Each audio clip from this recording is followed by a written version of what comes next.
Okay mga ka-trigger, welcome po muli dito sa ating munting YouTube channel at ito ang inyong Pinoy Firearms Instructor. Bago tayo bumati at magpasalamat ay gusto ko lang munang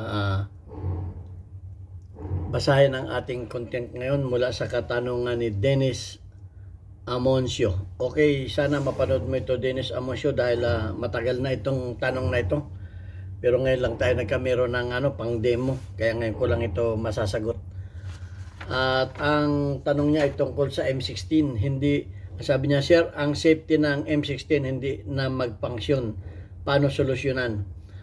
Okay, so bago yan, i-demo ko sa inyo kung anong problema niyan. Bago yan ay gusto ko lang kayong pasalamatan dahil sa inyong pagla-like at pag-share ng ating mga videos dahil dagdagan yung ating mga subscribers. At maraming salamat din sa mga hindi nag-skip ng ads dahil katulong kayo para madagdagan naman yung ating revenues dahil ang ating YouTube channel ay tinutulong ko sa ating mga beneficiaries.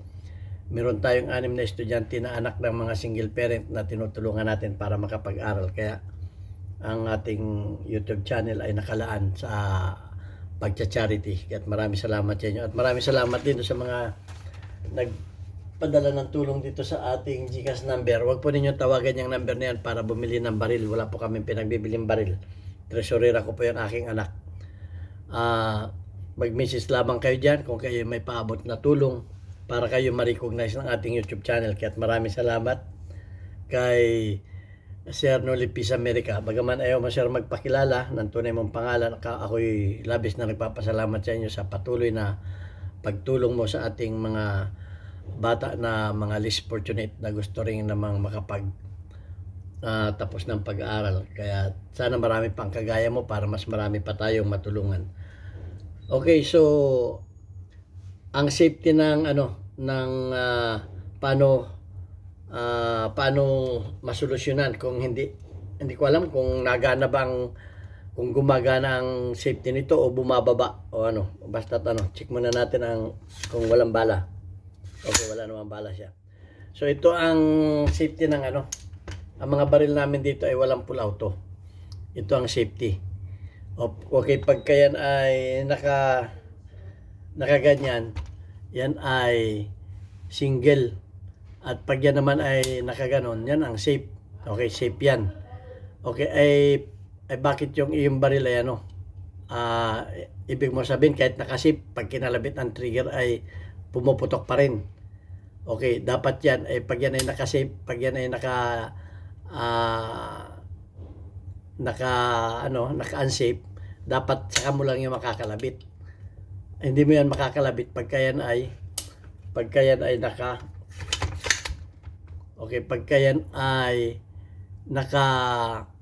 naka-safe, dapat hindi mo makakalabit yan. Okay, so yun. Bakit mo nakakalabit yan?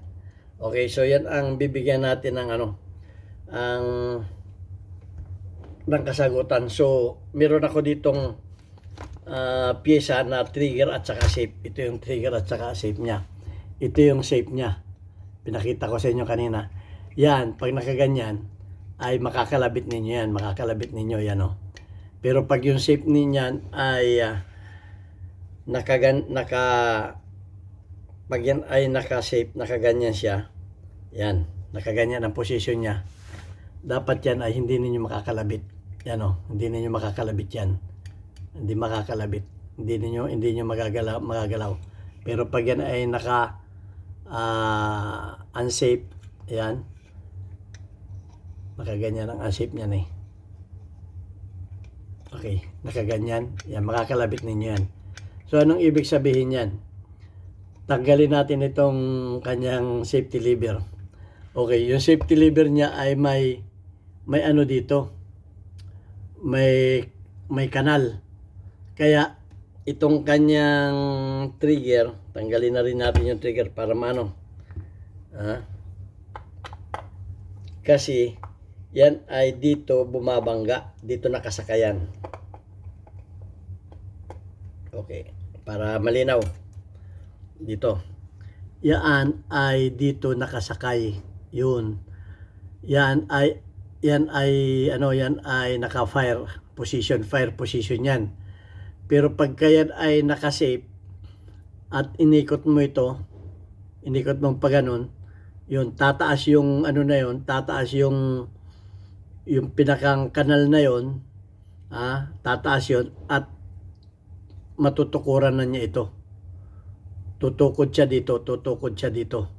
So pag tumukod siya dito, natural, hindi mo na hindi mo na makakalabit kasi may nakatukod na dito. So ano ang problema nun sa iyo? Baka ito ay ito. It's either na ito ay napudpud na. Itong tapat na ito. Kasi diyan tumutukod ito eh. Ayan o, diyan ito nakatukod. Diyan o, diyan nakatukod diyan, nakaganyan siya diyan. Okay, nakatukod siya diyan. So, dapat nakaganyan yan. Or it's either na ito ay nakanala na rin. Baka ito yung kanal na dyan. Nakanala na rin ito. Okay, so it's either na magpalit ka nito, itong manual safety lever na ito, o di kaya i-build upan mo ito. Itong tapat na ito, baka yung kanal kasi niya, itong kanal na to ay umabot na dito. Umabot na. So, hindi nga masisip yan. Kasi nga, hindi tutukod. Hindi natutukod ito. Kasi dapat nakaganyan siya dyan eh. Ayan, nakatukod.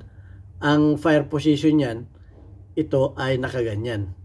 Nakaganyan ang fire position yan. Nakaganyan siya. Para pag kinalabit mo, meron siyang yan, nakaganyan ang fire position yan. Para yan ay gumanon. Para gumanon yan. Pero pag yan ay inikot mo ng paganyan, ayan ang mangyayari dyan. Nakatukod na yan. So ayan. Nakaganyan siya. Maaaring nakaganyan siya. Nakatukod yan siya dyan. Okay, so yun ang niyan. Ang problema nung yung M16. So yun, napakadali niyan. Baka naman yung kanyang plunger dito, nagbaklas kayo ng pakikita ko rin. Pag kayo kasi ay nagbaklas ng nito, pag kayo nagbaklas ng, meron kasi ang dito papakita ko lang muna sa inyo yung parts. Meron kasi ang plunger dyan at saka spring, ito na nakapasok sa kanyang kasi pag ito ay binaklas, pag kayo nagbaklas ng grip at hindi ninyo ito nakabit, yung safety lever na yon, yung na yon, yung manual safety lever na yon ay kusang bababa naman. Kusang bababa. Ito. Pag pumoto kayo, ito ay bababa ito. Ay di magano yan. Sa halip na nakaganyan yan, nakasip yan, ay wala na yung lock. Bababa yan ang kusa. So pag bumaba ng kusa yan, ay hindi na nga nakasip yan. Hindi na nakasip yan. Kahit nakaganyan yan, bababa yan ang kusa. Bakit yan bumababa ng kusa? Baka ito ang nawalang pyesa. Itong plunger na to at saka itong spring na to. Kasi yan ang nakaano dito. Palagay ko ito.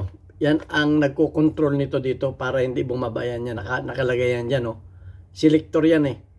Yan dito yan yan ang selector niya dito yan ang selector niyan, dalawa na yan. Okay, pag yan ay may pull out to, tatlo yan. Baka ito ang nawala. At saka yung spring. Dito mo makikita yan Pakita ko rin sa inyo. Kasi kusang yan eh. Kusang ma-unsafe yan. Hindi niya makokontrol yung safety. Dali, papakita ko sa inyo. Tatanggalin yung may screw yan dito, ilalim.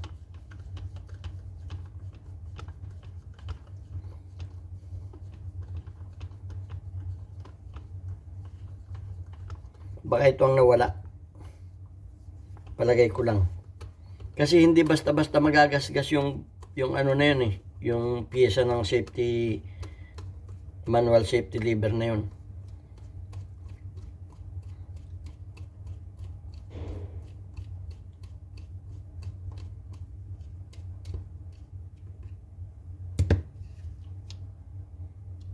Ito. Ayun o. Yun yung spring. Yun yung spring. Baka nawala yung spring na yan. Ito yan o. Ito yan. Ito yung spring na yan. Yan, dyan yan. Nakalagay yan dyan. Baka ito ang nawala. Nagtanggal kayo ng grip, nawala yan. At yung plunger naman, yung plunger na sinasabi ko sa inyo, ay kasi ang mangyayari niyan, ito, pakikita ko sa inyo pagkano. Ang mangyayari niyan ay ito, ay maglalaro ito. Ito. Yan, maglalaro yan. Okay. Kahit yan ay nakasave, halimbawa nakaganyan yan. Nakasave yan, yan ay bababa yan, bababa. O tingnan nyo, bababa. Wala nang control yan.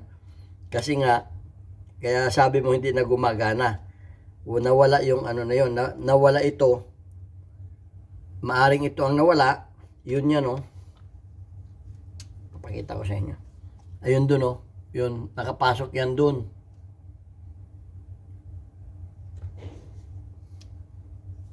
Ayun, nakapasok yan doon. Kita ko sa inyo. Dito yan nakasuksok o. Yun o. Kung makikita ninyo, nandun yan. At itinutulak yan itong spring na to. Tinutulak nitong spring na to. So, ayun. Palaglagyan natin. May butas yan dito. Doon, may butas yan doon, oh. Ayun, nakapasok yun doon. Nakapasok yan dito. Doon, yung plunger na yun. Ito yun. Baka ito yung nawala. So, pag ito yung nawala, hindi na ito magpipirmis. Hindi na ito magpipirmis. Bababa ng kusa yan. O yan, malambot na o. Yun. Kahit yan ay nakasave, bababa yan. Bababa na yan. Wala nang control yan. So yun, palagay ko yun ang nawala. Yung plunger ito. Spring or plunger. O, tuturo ko sa inyo yung pagkabit ha. Itong plunger na to, yun nakalagay na yun, yun nakalagay doon sa loob. Yun, hindi ko lang mabunot. Yun o, nandun yun. Pagkatapos ito namang spring na to, ito yan. Ito yung spring na yan, ito. So pag yan na ikinabit ninyo yung grip nya, sakto yung spring na yun, itutulak niya yung plunger, yun yung spring, itutulak niya yung plunger. Yun. Yan, nakatulak na yung plunger niya. At higpitan. Maaring nagtanggal kayo ng grip. Yun ang kaya kung magtatanggal kayo ng mga pyesa ng mga baril, ay sisiguraduhin ninyong walang nawawalang pyesa. Kasi pag may nawalang isang maliit na pyesa dyan, malfunction na yan. Kasi imposibleng masira to eh. Imposible itong masira. Pero pinakita ko na rin sa inyong function. Dito kasi nakatutok yung plunger na yun, oh. Yan, oh. May dalawang ano yan dyan, oh. Kaya dyan yan naglalaro. So, yan ang nagiging problema pagka nagtatanggal kayo ng mga pyesa. Nagtatanggal kayo, simpleng pagtanggal ng grip. At hindi ninyo alam, hindi kayo aware na may mga pyesa palang ganun. Ayun, ang nangyayari. Nagkakameron yan ng malfunction. So, papakita ko sa inyo ngayon itong shape nito. Ayan na, yung shape na niya, oh. Oh, kita mo? Oh, hindi basta-basta na yan, oh. Lumalagitik pa yan. Yun. May ano na yan, may lock. Hindi ka mukha kanina na kahit pitikin mo yan, hindi yan bababa. So, yun ang naging problema, palagay ko. Yun ang naging problema ng ano ninyo, ng iyong M16. Itong dalawa na ito, maaring nawawala. Kasi, hindi basta-basta masisira ito, matigas itong bakal na to. At lalong hindi rin basta-basta ito masisira. Pero sinabi ko na rin, inano ko na rin kung ano ang function nito. Itong safety na ito. So ayan, at hindi ko na ito pahabain. Simple lang naman yung tanong. At sana nasagot ko na yung tanong na to. At para sa may mga baril na ganito, kahit anong baril, once na magtanggal kayo at hindi ninyo kabisado, ingatan ninyo. Kung maaari ako nga nung una pa ako nagtatanggal ng mga piyesa. Wala pang ano nun eh. Wala pa akong cellphone nun eh. Ingat na ingat ako. Ngayon po pwede na ninyong tutukan ng cellphone yan, naka-video. At isa-isa para alam din ninyo kung saan nakalagay. Hindi yung pag kinabit na ninyo, bakit sobra na ang parts nito? Bakit sumusobra na? So ganun ang pagtatanggal.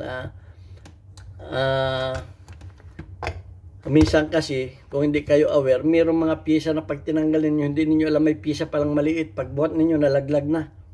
Nawala na, hindi ninyo na napansin. So ganun yan ang pagtatanggal ng baril. So, sana nasagot ko itong katanungan na ito. Ito yung matagal na. Dennis Amoncio, dapat sana mas naano mo na ito. Kaya importante kung may mga tanong kayo. Kasi may mga tanong na minsan nakakaligtaan ko, matagal na. Kaya dapat yung mga video ko, susubaybayan ninyo. Para yung mga tanong ninyo ay na-address natin na sigurado. At kung may mga tanong pa kayo na hindi natin nasasagot, pwede naman ninyong itanong uli. Sir, yung tanong ko hindi pa nasagot. At meron namang mga nagtatanong na may video na. Bago kayo magtanong, reviewin din ninyo aking mga video para maliwanag. Okay yan, at pasasalamatan ko lamang yung ating mga sana nasagot ko na yan. Pasalamatan ko lang yung ating mga community spotlight natin ngayon. Okay, shout out kay Duran de Pilotero, meron kang 47 engagement. Shout out kay Kablas, meron kang 1 engagement. Shout out kay Hansel Evangelista, meron kang 100 plus engagement. At shout out din sa mga kasamahan mo dyan sa One Gun Pilipinas Bulacan chapter. Okay, at shout out din kay Tyrell Chas Villanueva, meron kang 2 engagement. At shout out kay Game Boy, meron kang 75 engagement. Okay, shout out na rin doon sa mga kababayan ko dyan sa Pinamalayan Oriental Mindoro, dyan sa dati kong masisiyap sa Albarci Street Oriental Mindoro, Pinamalayan Oriental Mindoro. Matatagpuan ninyo dyan ang bago namin Papa Burger. Mura lang yan. At buy one take one sa halagang 40 pesos ang burger dyan. Marami pang pagkain na kayo pwedeng ma-order. Ito bukas yan 24/7. Marami pang may generator yan kahit brownout bukas. Okay, so maraming salamat sa inyo lahat. Hanggang dito na lamang. Magtanong lang kayo at sasagutin natin yan sa abot ng ating malit na kalaman. Okay, God bless you.